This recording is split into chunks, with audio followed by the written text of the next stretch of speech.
Napakahaba po ng sapa na aming nilakad. Makarating lamang dito sa pagbababaan. Pagbababaan pa lang po ito at hindi ito mananatili dito. Ililipat po ito ng ibang lugar. Sa isang pamilya muli natatanggap sa imahe ng mahal na ina. Dito po gaganapin ng Bible sharing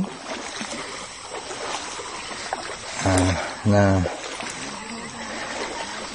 pangunahan po ng pagbasa ng banal na aklat, banal na salita ng Panginoon at ang pag-share po ng bawat isa sa naturang pagbasa.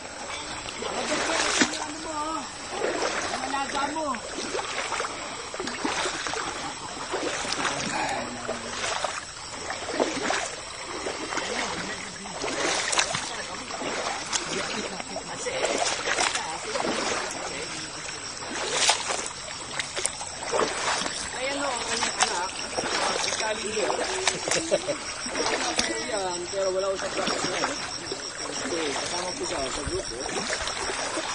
Madulas po ang pag-akyat. Hindi ko namin alam kung makakatanong pa siya.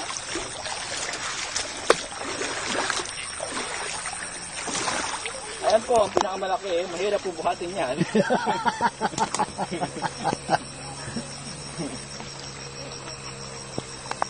Ayaw po niya umakyat.